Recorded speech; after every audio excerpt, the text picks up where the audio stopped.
Epic Games announces Unreal Engine 5 with a stunning PlayStation 5 demo. It was so stunning. Yeah. Here it is. Wow. So the first thing I saw of this was the end part, which I will play here because I want you to experience this the way I experienced it. And I saw Jeff Keighley and a bunch of people were like, I can't believe this is a playable demo. That's so crazy. And you'll see the playable demo part. Here she goes. She jumps off the edge. I mean, this is beautiful. It's absolutely gorgeous. No, for the record, like, this is a very good-looking engine. It's a very good-looking build they have here. This is insane, especially for a console. Yeah. But if this is playable, all they're doing is holding forward. Like, there's no way this is for this part. There's no way this is playable. Absolutely no way. Yeah, I'm sure playable is in the biggest air quotes possible. Yeah, it's linear as all hell. But I will say, other parts, she's clearly moving around. You know? Yeah. Well, Jeff Keighley says that it's real time. That doesn't necessarily mean that it's playable. No. I watched part of an interview with the Epic people, and he's said playable, and the Epic people said, yes, it's playable. Every time you play it, it's a little different. Because this tweet he has, it says, this is PlayStation 5 in real time. That doesn't mean that they're playing it. That means that the engine is creating the world as we speak. It could all be, pre-recorded and whatnot, but it's not like, they use separate software created in MOV or whatever. So this is the tweet that I saw. You won't be able to hear it, but it says Epic Games Kim Libery confirms that the new Unreal Engine 5 demo is actually live game code you can play on PlayStation 5 development system. Okay. I'll there's been a lot of talk over things we're going to see. I think this demo, at least to me, all like you can actually play that with a controller. Like that's not kind of frame dumped or anything. That's actually playable. It's a fully playable demo, and we plugged in a recorder into the back of a PlayStation 5 dev kit and recorded the signal that came out over HDMI. So it's a totally live demo. Kim Libery says it's a fully playable. Did he say fully playable? And we plugged in. That's not kind of frame dumped or anything. That's actually playable. It says live game code. It's a fully playable demo. No, he says fully playable demo is the word that he used. Okay. And he says they plugged capture card into the back of a PS5 dev kit and played the game. Well, it could actually be a playable demo, but for developers to show them how the engine works, how they can use it, what they can do in it, maybe even let them reverse engineer it to do things in their game. This doesn't sound like something that we'll get a chance to play. Right. I don't think we're ever going to actually touch this. Again, it looks linear as all hell. Right. But it looks like you can like move around a decent amount in the earlier parts of the demo. So like my initial thought was this ain't playable, but now looking at like these parts, like, all right, it looks like the big like set piece parts of like God of War, where it's like or like Tomb Raider, where it's like scripted. It's like clearly scripted, but you can like kind of move around. Yeah. So like this is cool stuff. Yeah. This demo is 9 minutes long. They talk a lot about triangles. There's so many triangles. Did you see? I know you watched like the shorter version. Well, yeah, but I understand. I saw a little bit of the long version, and I did see the triangle part, and that I kind of understand because I even me, an idiot, knows that polygons, which make up video games, are made up of triangles. The more triangles you could fit on the screen, the better it looks. So I've always heard polygons. I've never heard triangles before. Well, polygons are just made out of triangles. Yeah. Well, no, those are two different things. Those are two different things. It's not. No, it's not, because polygons are made out of, triangles, just mashed together. The next step up is voxels, which is four-sided. So Minecraft runs on. Polygon. So triangles are one side of a polygon.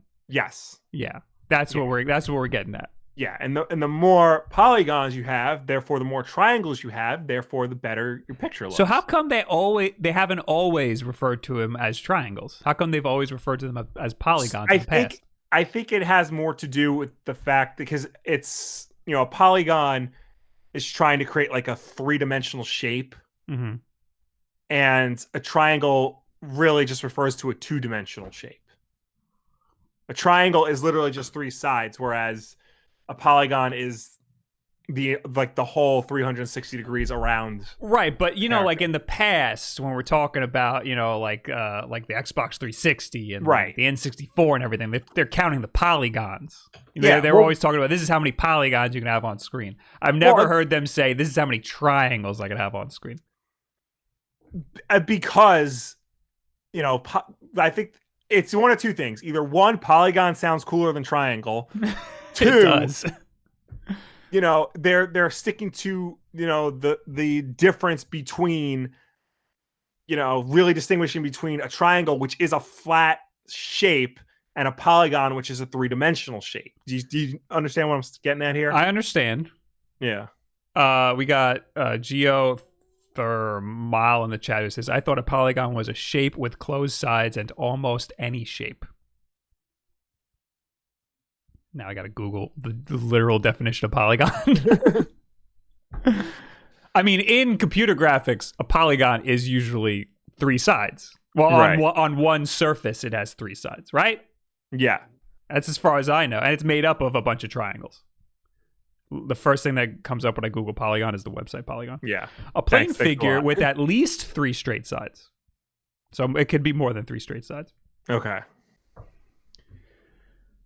But I'm pretty sure in computer graphics, it's usually made up of triangles, Yeah. which is why they're making such a big deal about triangles. All right, let's read this article from The Verge, not Polygon. Epic Games today announced the next iteration of its game engine, the Unreal 3 engine, with a stunning graphic. Unreal 5. Unreal 5. I'm stupid. How long has it been since Unreal 3?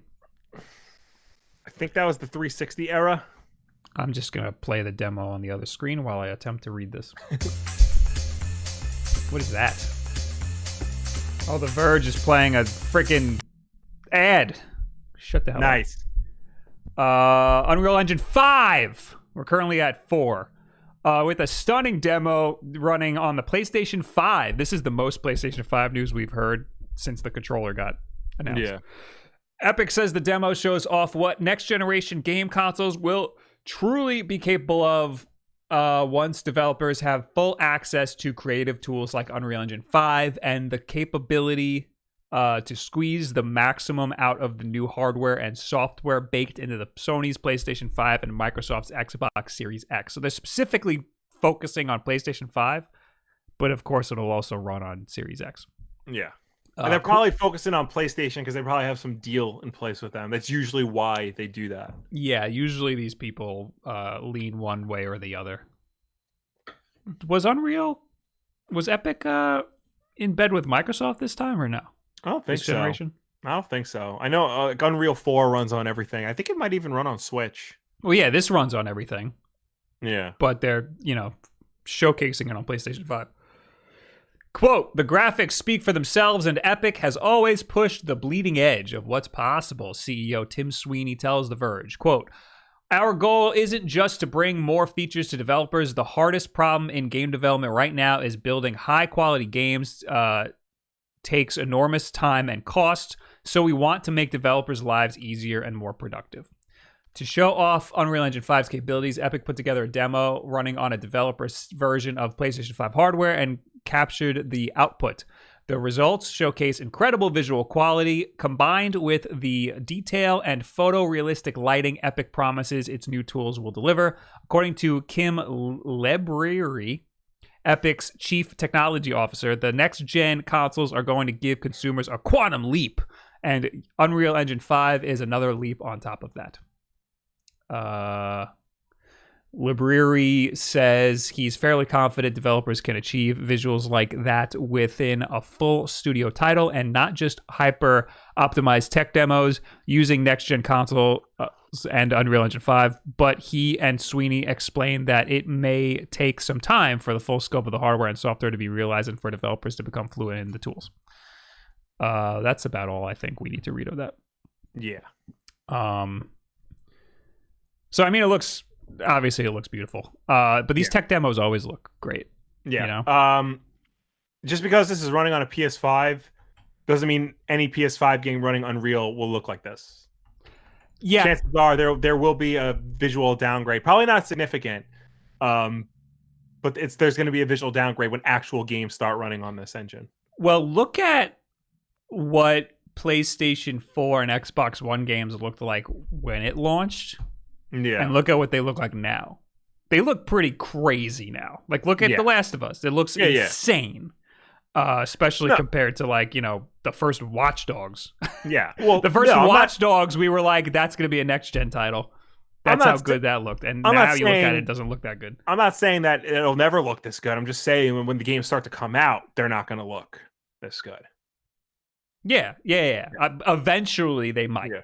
But it is interesting that it is running on console, because usually when they show off engines like this, they're always demo it on the highest possible spec PC, right? So they can get the most out of it. The fact they're doing it on a locked system shows not only how confident Epic is in the next generation of consoles, but also how confident Sony is in the hardware that they're making. That's a very good point. Usually these tech demos, they blow out graphics cards. Yeah. I did see an article while I was looking for stuff to talk about that was on the next, like, you know, NVIDIA GTX card. And the article title was, "This graphics card blows PlayStation 5 and Xbox Series X out of the water." And it's like, yeah, of course it's gonna. It's gonna be a freaking $1,500 graphics card. Yeah. Yeah, usually these tech demos are on PC, so it is interesting to see. But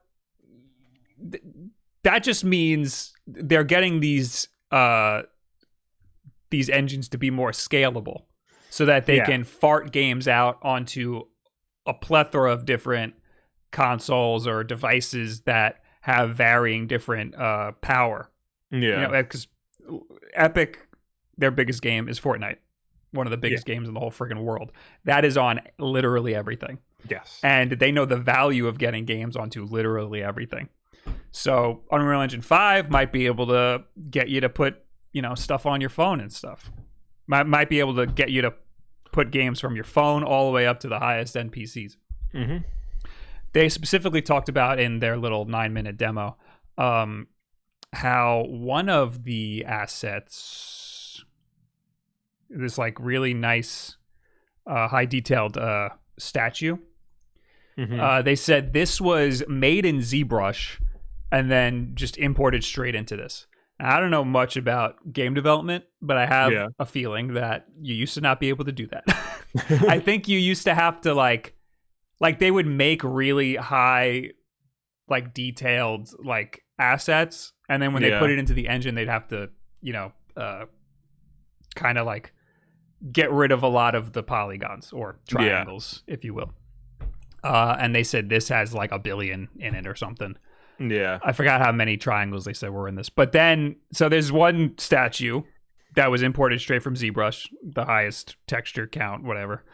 And then she walks into a room and it has 100 of the same statue. Yeah. Or, I think he said 100. But you can kind of, I could have sworn I saw the frame dip when she walked into this room, though. I can't really tell. Yeah. But anyway, that's impressive. Another thing they said, which I thought was kind of impressive, was they added a lot of character animation stuff into the engine itself, like the way this particular character, the way she walked, the way she climbed the hills, and they made a big point about referencing the fact that she just naturally put her hand on the door as she walked out, and then one part, and I feel like that's kind of become shorthand for how good your engine is. No, I'm serious. I remember that being a big deal with Uncharted 3. Yes, when he's walking through the cave and he gets too close to a wall and he puts his hand on the wall. This demo looks a little. That was one of the reasons why Visceral Games' Star Wars game was canceled, because they spent so much time trying to code the character to put his hand on the door, because it was in Frostbite and Frostbite sucks. Right. You know, they couldn't really do anything else. That one shot that we saw of that game, they spent months trying to figure out how to put his hand on the door. But I mean, that does really help with immersion. Like when I saw that in Uncharted, I was like, this is amazing. It's a weird little thing, but yeah, it's a weird. But like, you know, when you're controlling a character and they're just walking into a wall, it really takes you out of the experience. But when they when they walk up to a wall and put their hand on it, like, I don't want to touch this. Yeah, no, you're right. But it's weird to think that that's become a signifier, but at the same time, it makes all the sense in the world. Yes. But it is, you know, regardless, it is cool that they're also adding a lot more character animation features to Unreal. This kind of like would help alleviate, you know, possibly having to mocap every single thing you do. Yeah, having more tools in the engine itself it just makes it, all of this just makes development easier for the developers. And we know that development's getting more and more expensive, and there's all of these AAA studios have all of the money and the access to all of these tools. Yeah. And Epic is trying to get it out for the rest of us. Or the indie devs and stuff. I know Unreal is, I mean, they're helping. Unity is, I think, the biggest help to indie devs. They have their whole asset store where you could just buy assets. You can make a whole game with just assets you buy from the asset store. And people do. And you can tell. Yeah. Anyway, here's a tweet on the same note from Andreas, or Andy Dev, who says, a lot of polygons are definitely nice, but there is also this for Unreal Engine. Interesting for a lot of Unreal Engine 4 indie devs and 5. Unreal Engine royalty. Remember, this happened with Unreal Engine 4. I imagine this gets rolled out to 5. Yeah. Unreal Engine royalties waived on the first $1 million of in-game revenue. Starting today, you can download and use Unreal Engine to build games for free. So I guess, I mean, they just say Unreal Engine. Yeah. As you always have, except now royalties are waived on your first $1 million in gross revenue. The new Unreal Engine license terms, which are retroactive to January 1st, 2020, give developers an unprecedented advantage over other engine license models. For more information, visit the FAQ. So if you want to get started in, I'm pretty sure Unity is also free. Yeah, Unity has something similar in place. I don't know what the specifics are, but that's the reason why a lot of indie devs use Unity, because it's readily available. I don't know I'd imagine Unity's easier, but I'm not sure. But yeah, if you're wanting to get into game development, or you have an idea for a game or something, or if you are a game developer and you have an idea for a game, now you can, I mean, they're waiving the royalties on the first 1 million. When you get to $1 million in gross revenue on your indie game, this is going to be the least of your problems, you know? Yeah. Them coming for royalties, it's really not going to be that big of a deal. You got $1 million in your pocket. So all of these tools that we're seeing will potentially be available for free for everybody. So Unity has a free and paid licensing options. The free license is for personal use or smaller companies generating less than $100,000 annually. Ooh. And the subscription models are based on revenues generated by the games using Unity. So what you pay to Unity is based on how much your game sells, if you're like a bigger company. Yearly. Yes. And this is $1 million gross. Yeah. So if your game sells $1 million, if your game makes $1 million in 10 years, they're gonna come for their money. Yeah. Then you might have a problem, because $1 million in 10 years, you probably don't have the money at the time.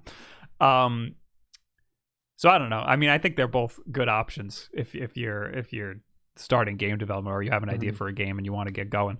But again, all of these crazy tools that they're showcasing for next-gen platforms and big AAA companies who will use Unreal Engine 5, you can legit just download the tools and do it yourself.